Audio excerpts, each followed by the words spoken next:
Pagdating sa usaping pangkalusugan, dapat laging updated. Ika-20th anniversary po ng World Blood Donors Day, ipinagdiriwang.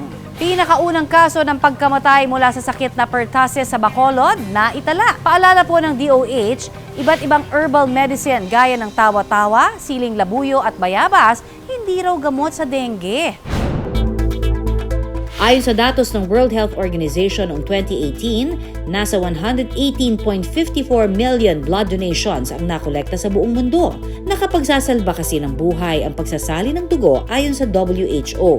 Ang problema, hindi lahat may access dito.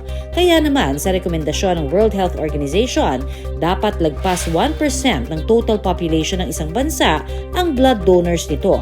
Ang target na ito patuloy na naaabot at nalalagpasan pa ng Pilipinas simula pa noong 2017. Noong ika-14 ng Hunyo, ipinagdiwang po ang 20th anniversary ng World Blood Donors Day na may temang 20 years of celebrating giving.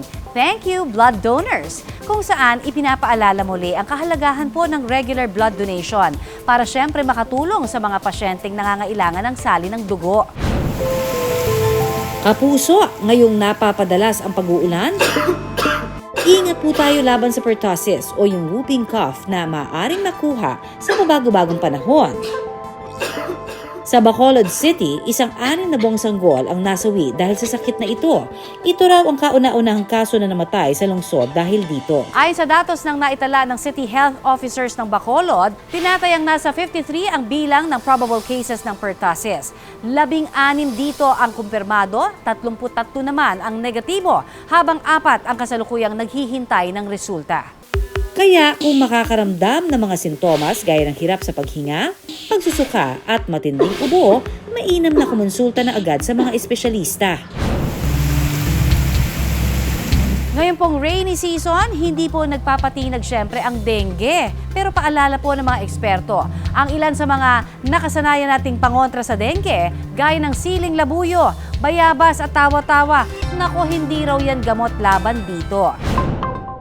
Sa isang health advisory na inilabas ng Department of Health, hindi raw ito totoo at wala pang gamot laban sa dengue.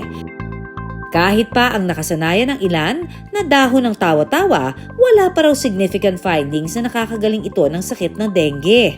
Yung tatlo na yan, wala talaga sa listahan. No? May mga anecdotal report, no? Especially sa tawa-tawa, may mga ganitong klaseng research. But it did not reach the level yet of a significant finding na talagang meron siyang puwang doon sa cure ng dengue. Para labanan ng dengue, mainam pa rin daw na sugpuin ang breeding sites ng mga lamok. Mainam din ang pagsispray ng mga gamot kontra lamok. Paglalagay ng insect repellents at pagsusuot ng damit na proteksyon laban sa kagat ng lamok. At yan po ang ating Pinoy MD latest updates. Tandaan, basta usaping pangkalusugan, dapat updated at laging alerto ka.